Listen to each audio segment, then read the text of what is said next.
Dieu a placé des gens devant toi, ce n'est pas un hasard.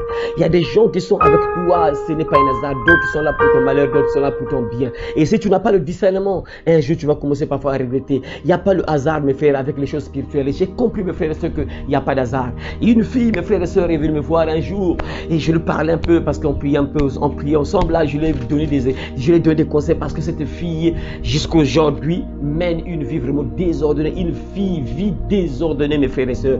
Une vie de débauche, mes frères. Et en ce temps-là, mes frères, il y a tellement longtemps, ça peut faire 3 ans de cela peut-être, j'ai donné des conseils à cette fille, jeune fille. Elle avait à cette époque-là, elle avait, je crois bien 20 ans, si je ne me trompe pas. Elle avait 20 ans. J'ai donné des conseils à cette fille-là. J'avais tellement pitié d'elle. Je l'ai supplié que ma soeur, écoute, la vie que tu mènes là, c'est pas une bonne vie. C'est pas bon. Dieu ne veut pas que tu puisses mener cette vie-là. C'est pas une bonne vie. Essaie de penser un peu là où tu vas terminer. Comment tu vas terminer avec cette vie-là? C'est pas une bonne vie. Moi, je suis prêt à te soutenir dans la prière. Abandonne cette vie que tu mènes.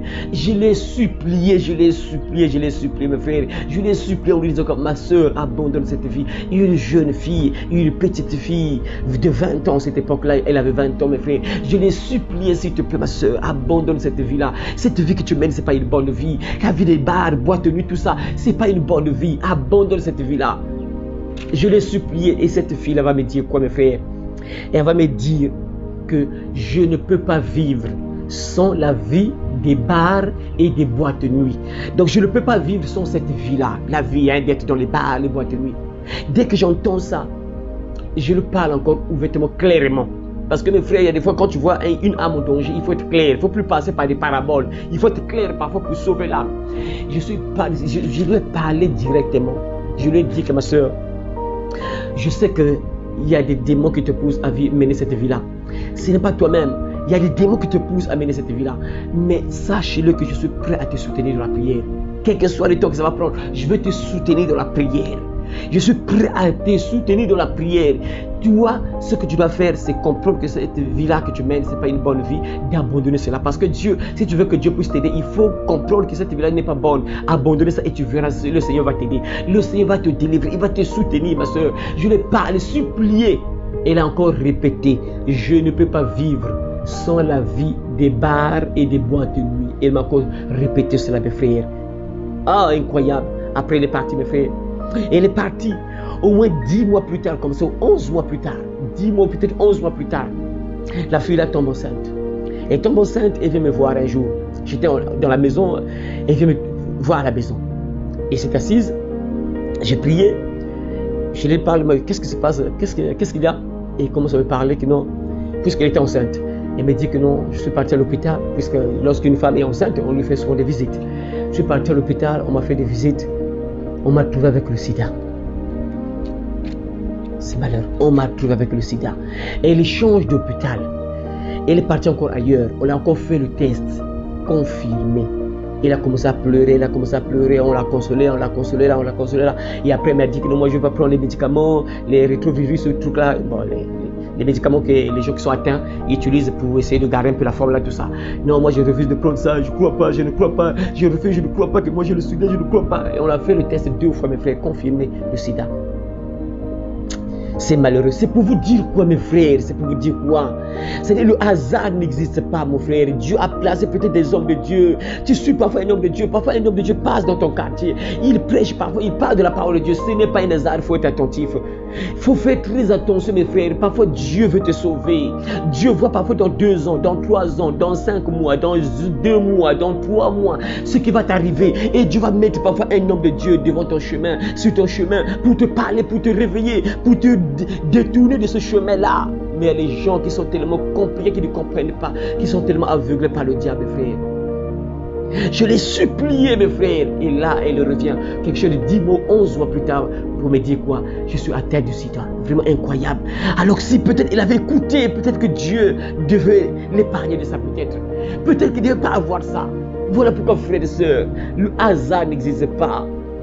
Ne fais pas passer les hommes de Dieu comme ça. Quand un homme de Dieu parle, quand un homme de Dieu prêche, sois attentif. Parfois, il veut te détourner du mauvais chemin. Parfois, il veut te sauver. Parce que quand tu écoutes la parole, mes frères, Dieu ne parle jamais en vain. C'est toujours pour un but, mon frère, ma soeur. Il y a des gens que Dieu a placés devant toi, mon frère, sur ton chemin. Ces gens-là ne sont pas là par hasard. D'autres sont là pour ton malheur, d'autres sont là pour ton bien. Il faut donc avoir le discernement. Il y a d'autres qui sont là pour ton bien, il y a d'autres qui sont là pour ton malheur. Il faut bien discerner, mes frères. Et Dieu m'avait placé sur son chemin pour son bien, mais elle ne comprenait pas, elle ne voyait pas. Et aujourd'hui, jusqu'au maintenant, là, mes frères, plusieurs années plus tard, ça peut faire peut-être 3 ans de ça, elle continue, 3 ou 4 ans de cela, elle continue la même vie, mes frères et sœurs. Elle poursuit la même vie, mes frères et sœurs. Jusqu'à maintenant, là, oh, c'est bizarre, il y a des gens vraiment qui sont vraiment, je ne sais pas comment, malgré ces conséquences, mais la personne ne se réveille pas pour dire que non, bon, je vais maintenant abandonner cette vie, commencer à prier, peut-être que Dieu aura pitié de moi, rien. Il y a des gens vraiment que le diable a tellement endurci le cœur, c'est vraiment incroyable, mes frères, vraiment incroyable, mes frères. Voilà pourquoi, mes frères, j'ai compris que oui, la Bible reste la vérité. Comme la Bible le dit qu'il y a des gens qui sont dont la condamnation a été écrite depuis le commencement, c'est vrai, mes frères. Il y a des gens, malgré qu'on peut leur parler, mais ils ne veulent pas changer, ils ne veulent pas comprendre parfois. Et Dieu leur abandonne, hein, parfois, et après ils périssent, mes frères. Voyez, alors qu'ils devaient éviter ça. C'est pour te dire quoi, frères et sœurs? N'oublie pas la vie que tu mènes là. Essaie de voir, examine un peu la vie que tu mènes là. Ça va te conduire où? Quel est l'avantage que tu as? Si tu mènes cette vie de bar, boîte de nuit, tu as eu quoi comme avantage, mon frère, ma soeur? Essaie de réfléchir un peu. Tu as eu quoi comme avantage? Ça fait 10 ans, 15 ans, 20 ans que tu mènes cette vie. Tu es dans les bars, les boîtes de nuit. Tu as eu quoi comme récompense? Essaie d'examiner. Il y a des moments, parfois, il faut faire un peu de calcul et essaie d'examiner un peu ta vie. Ça fait 5 ans que tu mènes cette vie. Ça fait 10 ans que tu mènes la même vie. Tu as eu quoi comme récompense? Et après, ça va terminer comment? Essaie de penser un peu, comment tu vas finir? Comment tu vas finir? Mes frères, les joies de ce monde passeront, les plaisirs de ce monde passeront, et après ton âme, parce que dans tout ça, à la fin, tu as des comptes à rendre à ton Dieu. Tu as des comptes à rendre à ton Dieu. Tu mets ta vie comme tu veux. Ok, Dieu te dit, mets ta vie comme tu veux, comme le roi Salomon l'a dit. Jeune homme, réjouis-toi dans ta jeunesse.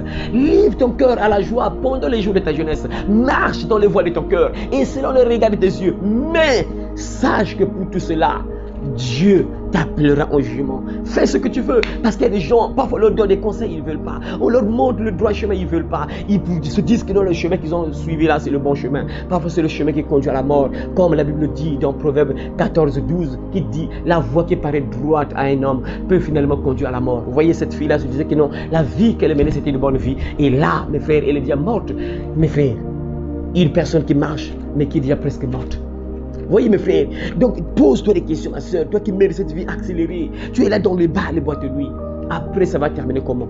Comment dans 10 ans, dans 5 ans, peut-être demain, tu ne sais pas demain ce que t'attends demain. Tu ne sais pas ce que demain te réserve, tu ne sais pas, frère. Voilà pourquoi, toi qui es tombé sur cette vidéo, peut-être que tu mènes une vie désordonnée, une vie que Dieu n'aime pas. Abandonne cette vie-là. Dieu veut te sauver à aujourd'hui. Dieu veut t'épargner parfois des conséquences qui vont t'arriver peut-être dans 2 jours, dans 3 jours, dans une semaine, peut-être dans un mois. Dieu veut t'épargner. Écoute, abandonne cette voie. Dieu ne parle jamais en vain. Et Dieu t'a conduit sur cette vidéo. Ce n'est pas un hasard. Ce n'est pas un hasard. Dieu veut ton bien. Il veut prendre soin de toi. Il a fait de bons projets pour toi. Alors abandonne ce que tu fais de mauvais là. Tu as sûrement entendu parfois des prédications. Tu entends des hommes de Dieu parler sur un péché donné que tu commets. C'est pour ton bien. Abandonne ça. Abandonne ça. Abandonne ça. Et si tu endurcis ton cœur, tu finiras toujours par tomber dans le malheur. C'est toujours comme ça, mes frères. La Bible dit qu'on ne se moque pas de Dieu. Ce qu'un homme aura sémé, il le moissonnera aussi. Celui qui sème pour la chair récolte quoi? La corruption, donc la mort, mon frère. Voilà pourquoi réfléchis très bien sur ce que tu fais chaque jour, sur ce que tu sèmes chaque jour, la vie que tu mènes. Ça va te conduire où? Tu vas finir comment? Il pense un peu à ton âme quand tu vas terminer cette vie sur la terre, quand tu vas finir la vie sur la terre, quand tu vas mourir après.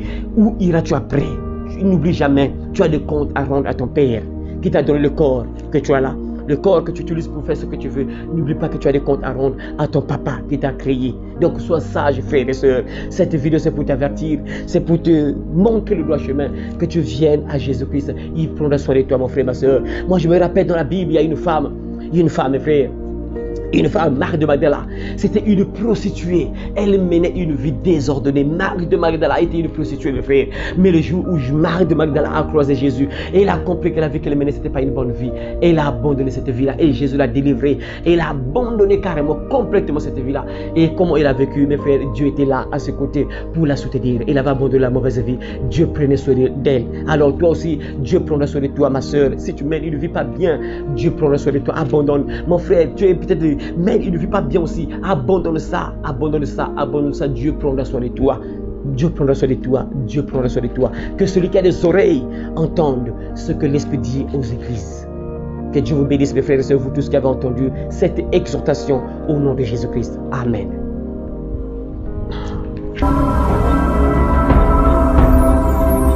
Le royaume des cieux arrive.